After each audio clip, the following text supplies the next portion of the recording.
Tuesday night, I gave the order for British forces to take part in military action in Iraq. Tonight, British servicemen and women are engaged from air, land and sea. At this hour, American and coalition forces are in the early stages of military operations to disarm Iraq, to free its people, and to defend the world from grave danger. Their mission? To remove Saddam Hussein from power and disarm Iraq of its weapons of mass destruction.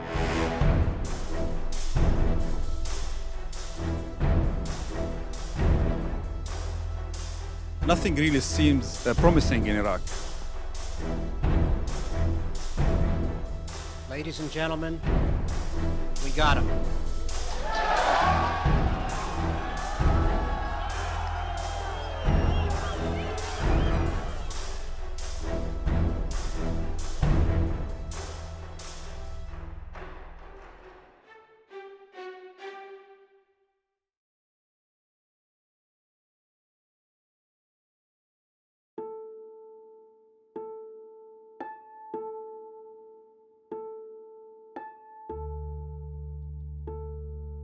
The search is underway for those who are behind these evil acts. I've directed the full resources of our intelligence and law enforcement communities to find those responsible and to bring them to justice. We will make no distinction between the terrorists who committed these acts and those who harbor them.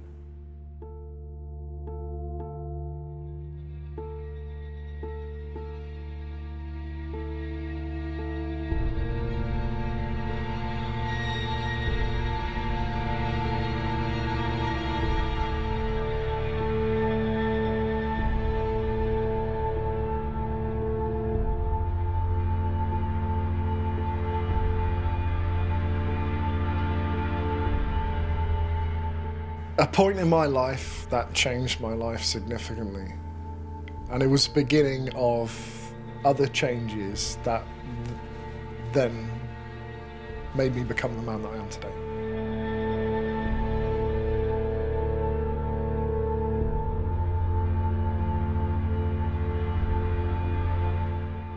Personally, me, I risked my son's life.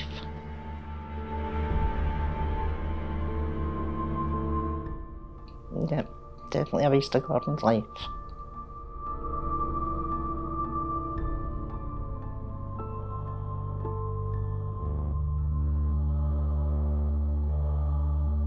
It's a country still in transformation, desperately trying to find itself as a result of our invasion 20 years ago.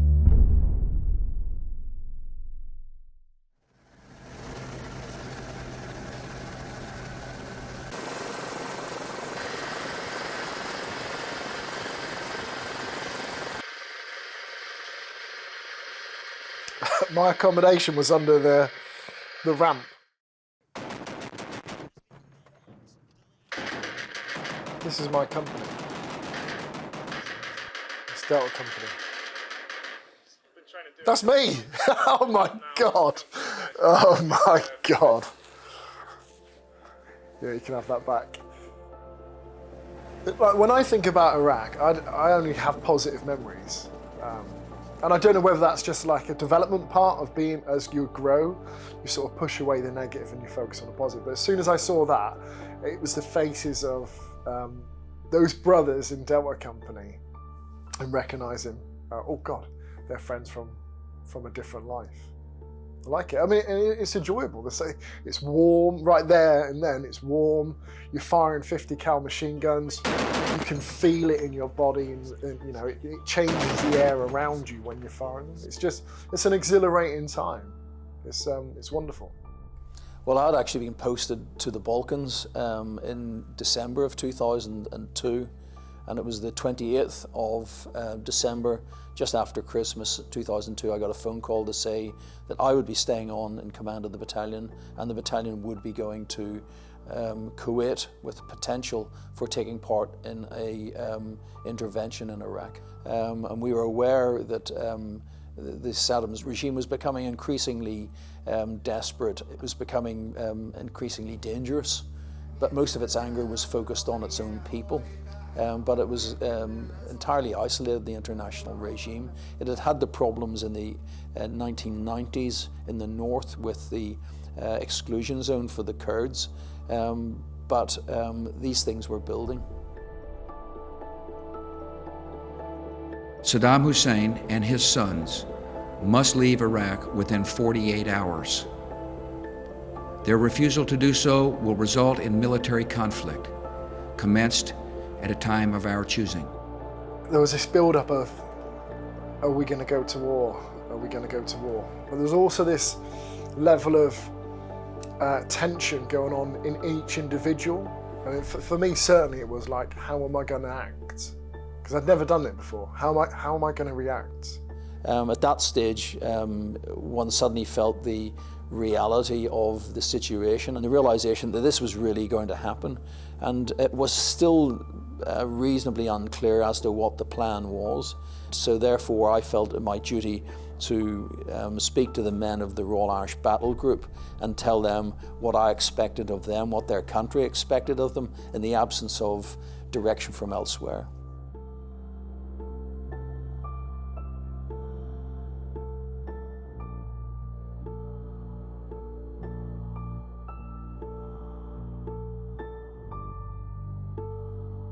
Well, hopefully the impact which I intended, because what I wanted them to understand was that what was happening around them was a historic thing, and I expected the highest standards of behaviour from them. It was inspired to a certain extent by some of what I saw was starting to happen around with vehicles decorated with American flags, in some cases British flags, etc. And it looked like a bit of a carnival, and I wanted to emphasise to my soldiers that as Irish soldiers, that's not how we behave, and that we were going there to offer a helping hand to the Iraqi people to lift the burden of tyranny from them, of dictatorship. This was not about fighting the Iraqi people, it was about removing the dictator Saddam Hussein.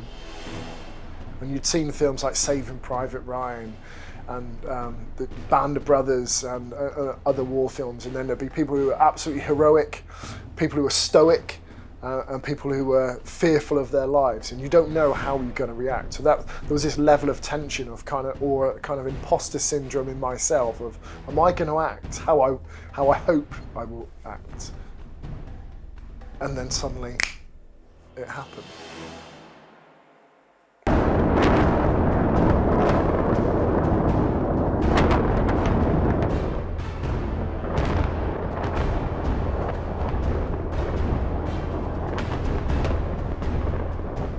On my orders, coalition forces have begun striking selected targets of military importance to undermine Saddam Hussein's ability to wage war.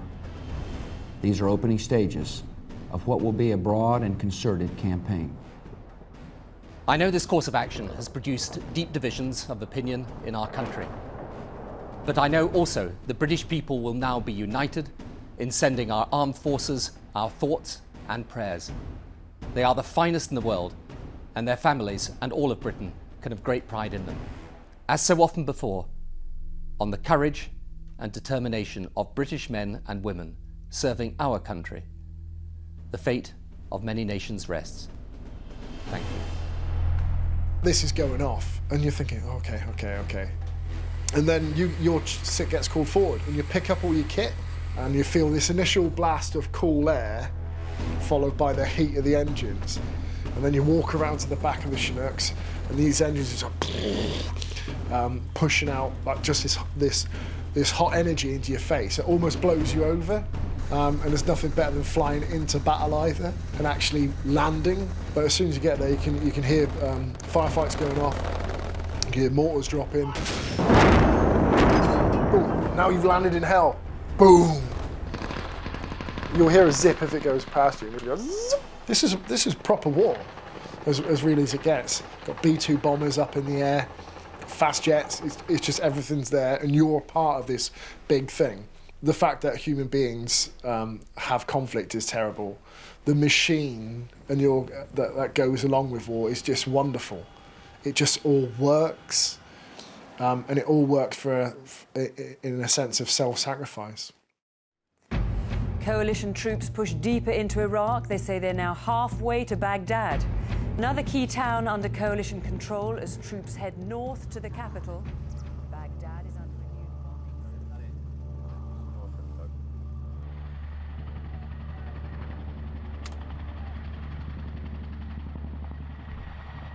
Turn round.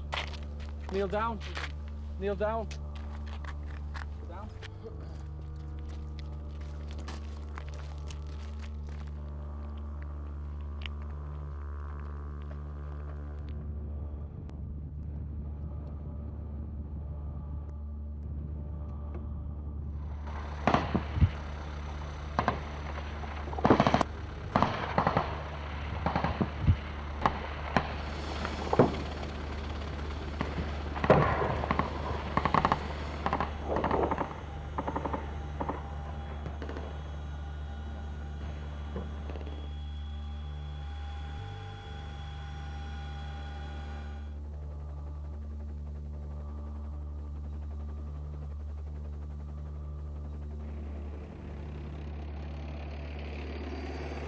So myself and the boss decided we were going to go onto a building to get a better view at a higher elevation to see exactly where we were.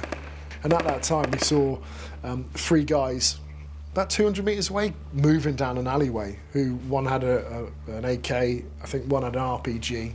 My boss and me put up aim with our rifles and shot. And I could just see this puff of blood that come out of him. So there's 3 guys that were neutralised by my boss and me, and that's the first time I'd ever killed somebody. And you know what, at the time I didn't think anything about it apart from elation. I was like, woohoo, killed the enemy. It wasn't until later, until I came back to the UK, that you start to unpack it and find out what effect has it had on you, and are you happy with who you are? And hopefully you come to the conclusion that, yeah, you are happy. But that was the first time I'd killed 2 people.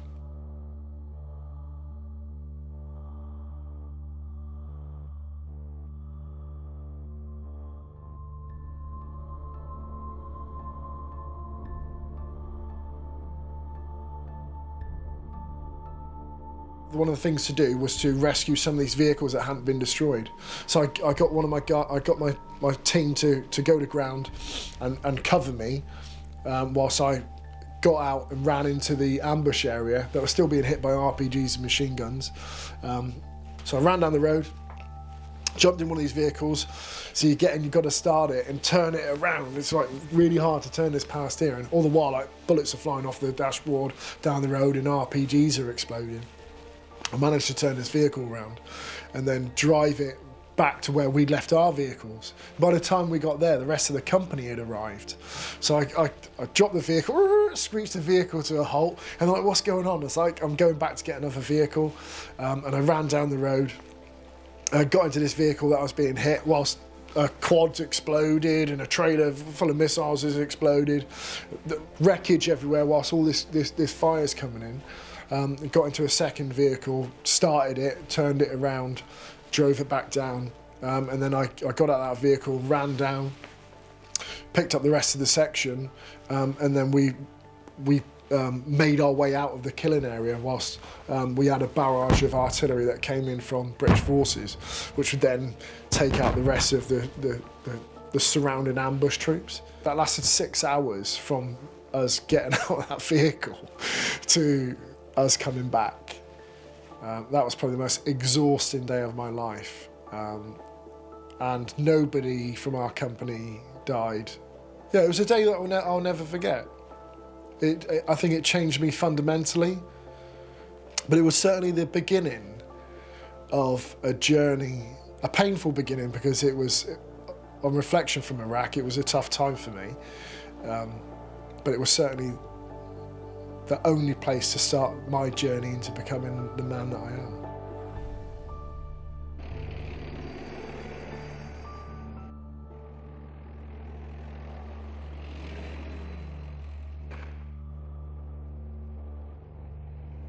What people have to realise is that we wait for the conditions to be absolutely right before we go into Basra to alleviate the problems in that area.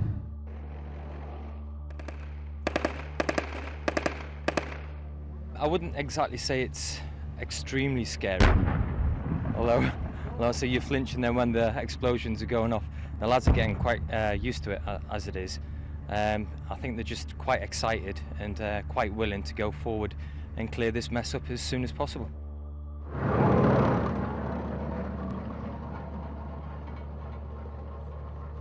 Together, coalition forces are advancing day by day in steady progress against the enemy. We'll approach Baghdad. The dagger is clearly pointed at the heart of the regime right now and will remain pointed at it until the regime is gone. Slowly but surely, the grip of terror around the throats of the Iraqi people is being loosened. Feeling satisfaction. I guess it's almost over. Probably get to go home soon. And Saddam Hussein will be removed no matter how long it takes.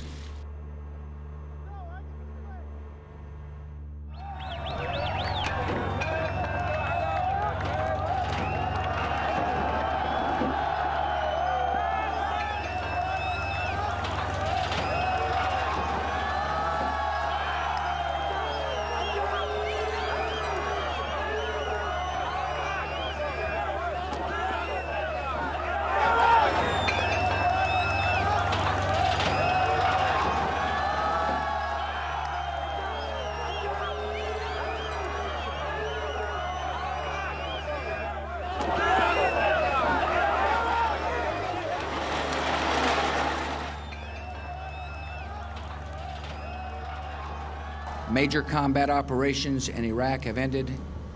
In the Battle of Iraq, the United States and our allies have prevailed. Because of you, the tyrant has fallen and Iraq is free.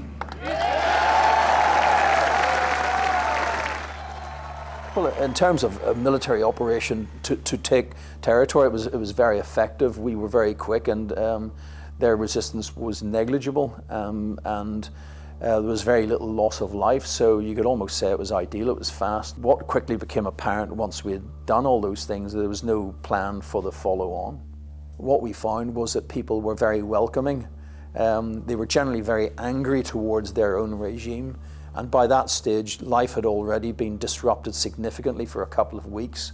Some of the local town elders were coming along and saying, listen, we need to get things back to normal pretty quickly. We need to get the water running again, for instance. It was April, and I had people coming to me and saying, if we don't organise mass spraying of the marshes here, we're going to have a plague of mosquitoes and malaria in the summer, so we need to get on with that. The school teachers are coming to me and saying, listen, it's April, the exams are in June. If you don't leave the schools, there'll be a whole generation of Iraqis that'll never achieve their leaving certificate. So we suddenly realised we've all these things to do. We've got the markets open, we've got to get the schools functioning again, we've got to spray the marshes. We were busy doing all those things.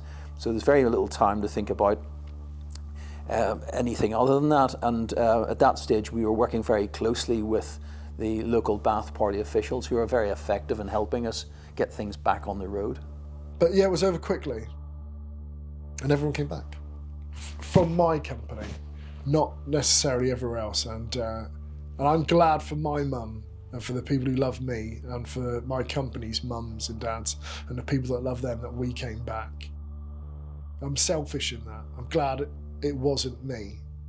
Luckily, we didn't lose any soldiers at the time. That wasn't my expectation, but and I give thanks to God that was the case. Soldiers who served with us then on subsequent tours of duty lost their lives. I think any loss of life is regrettable. I think loss of life in Iraq, not just the loss of life from British troops and American troops, but loss of life for Iraqis. I can't help feeling it all didn't need to happen. I sit in this privilege to be able to say I'm really sorry that's happened to you, and I feel sorry for you, but I am also glad it wasn't me. I don't know how people take that. I don't really care how people take things that I say. I think that seems logical, and I really am sorry for them. The idea about my babies going somewhere and losing their lives, well, I can't protect them, because that's your primary function as a parent, is to protect, nurture and provide opportunities for your children.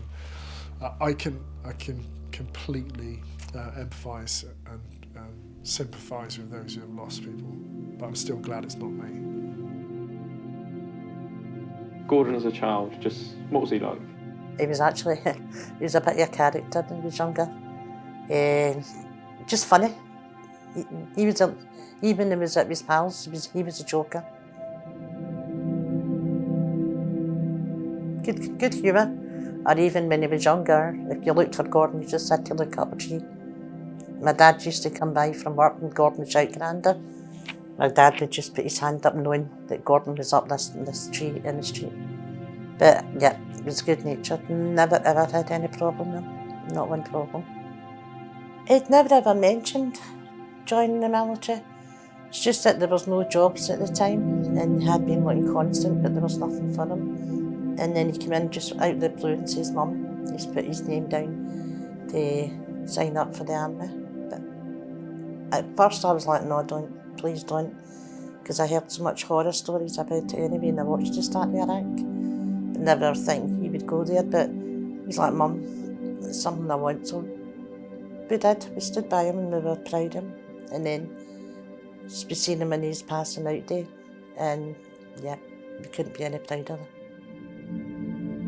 When he got on the train, his pals had all come up for Pollard. He put his bag in the train, he jumped out the train, he gave me a kiss and a cuddle. And he's like, "Love you, Mum." I was like, "Love you too, son. Just you watch what you're doing." And Gordon being Gordon, he's like, "I'll be fine, Mum, I'll be fine." Then the train was pulling off and we're waving at him, and that's when I says to his sisters that he's not coming back. I knew it. I just knew.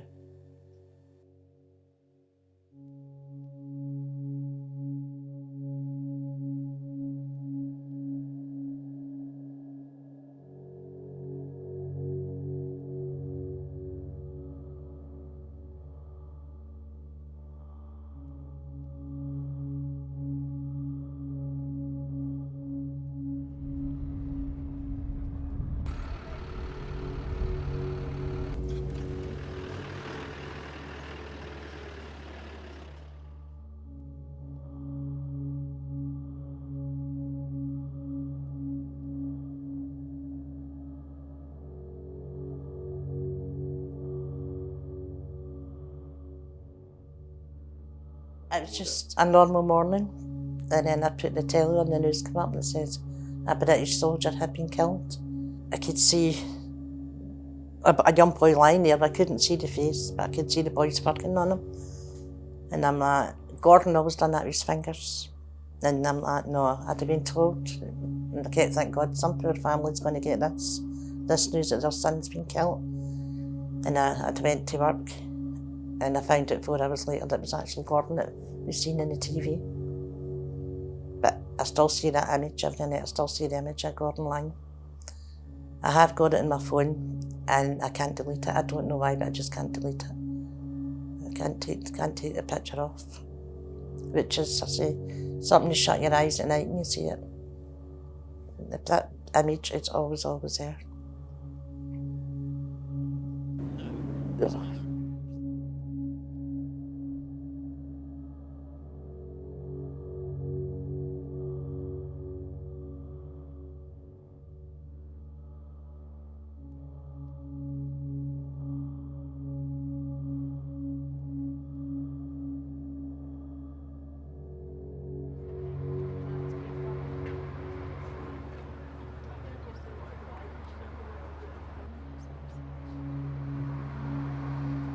I'm happy that she says I've been saying for the past 3 years if the equipment was there, my son would still be alive.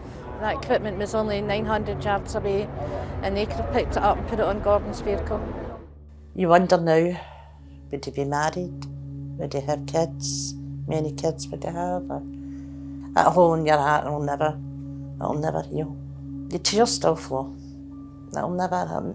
Never people say, but you can move on. How can you move on? I don't think you'll ever get closure because it's just the last thing in your head at night, first thing in the morning. Your kids should never go before their parent.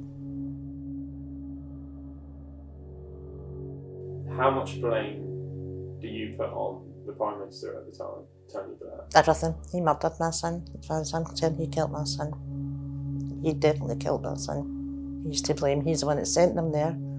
He's the one that jumped in along with George Bush. I definitely blame him. Yep. And I always say, I'd love to look him straight in the eye and say, you were the one that killed my boy.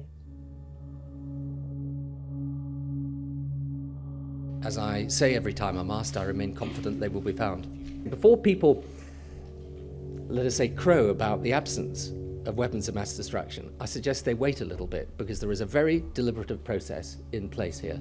And there is no doubt that weapons of mass destruction existed, that they have been subject to this systematic campaign of concealment. Will there come a point, if weapons of mass destruction aren't found, where you would feel you'd have to resign because advertently or misadvertently you'd misled the country? I mean, again, we have a group of people, the Iraq Survey Group, that have gone in. I can tell you that they're interviewing the scientists and the experts who worked on the Iraqi program now. Let them, well, hang on a minute, they haven't reported yet. People expect an answer. Yeah, I appreciate that, but well, can't you give us an answer? As I've said constantly to you, I believe the intelligence we received is correct. So that is my view. It's been my view all the way through, and I think in relation to finding the actual evidence, well, let's let the Iraq Survey Group do their work. If they didn't have weapons of mass destruction, then well, the reason to go is flawed. But Saddam Hussein had to be taken out. So is that a good thing to do? Yeah. Is the fallout, instability and subsequent deaths of many innocent people and military people a shame? Absolutely. Ladies and gentlemen, we got him.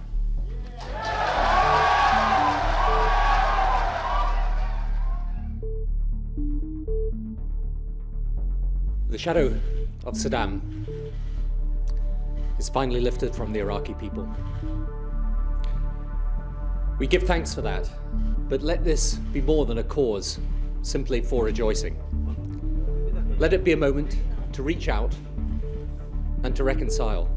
He would sleep up here, and if someone came or he was alerted, then he would run to the hole and sit down there. It was covered, and hopefully stayed camouflaged, and he could stay down there for a long period of time. Where his rule meant terror and division and brutality, let his catcher bring about unity, reconciliation, and peace between all the people in Iraq.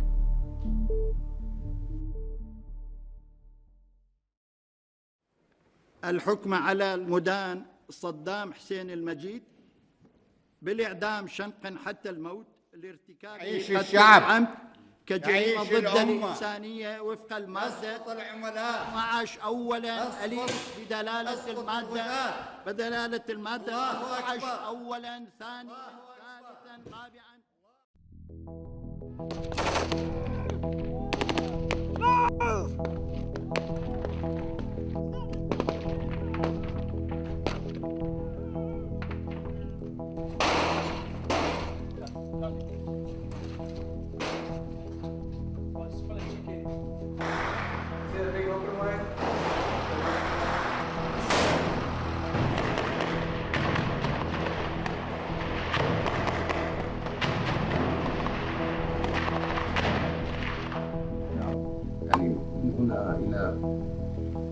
إلى 3 أشهر يكون بإذن الله تعالى جو مهيئ بعد شيء عن الإمارات الإسلامية.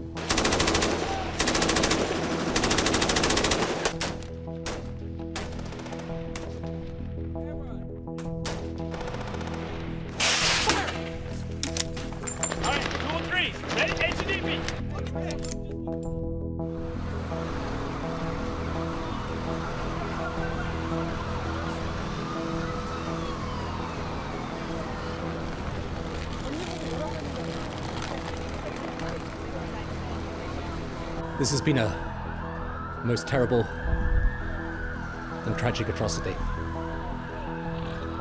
that has cost many innocent lives. Except that the invasion of Iraq has acted as a recruiting sergeant for Al-Qaeda and made Britain a greater target. Well, they will use any issue. Before Iraq, it was Afghanistan. قدم شيخ معهم من المكان ايش قدم معها اي قدم معها يعني مشي ورمي مشي ورمي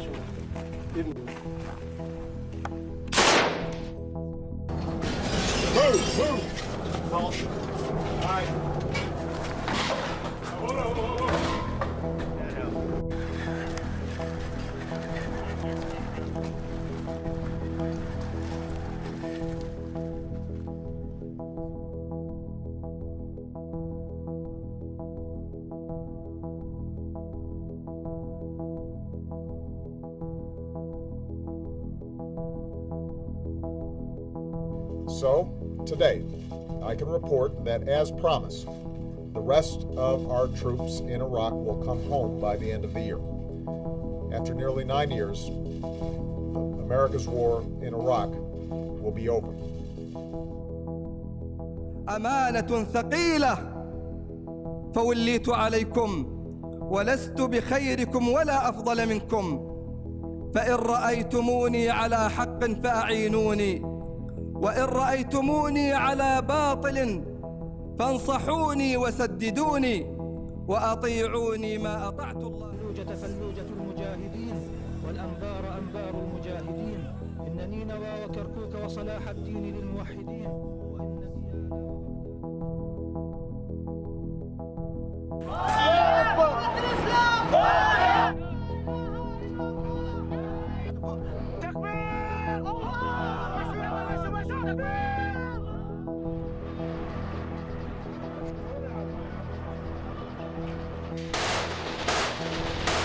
From the very start, this has been a hard battle. As the Kurdish, then Iraqi forces move forward, they've been hit by a torrent of firepower and suicide car bombs, over 1,000 so far. From the clearance of the east of the city to the west, the Iraqi forces have taken terrible casualties. But now they're finally closing in.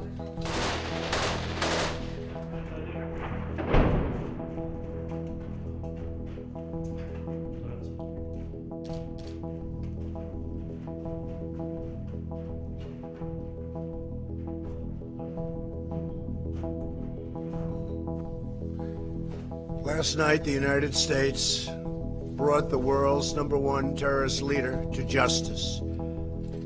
Abu Bakr al-Baghdadi is dead. He was the founder and leader of ISIS, the most ruthless and violent terror organization anywhere in the world. He died like a coward. The world is now a much safer place. God bless America. Thank you. I think it's the legacy of the Iraq War is the promotion of militant Islamic terrorism, the undermining of any hope of a Islamic renaissance, the mass movement of people from the region that will change the face of certainly Europe forever. It'll never be what it was again, and we must cope with that.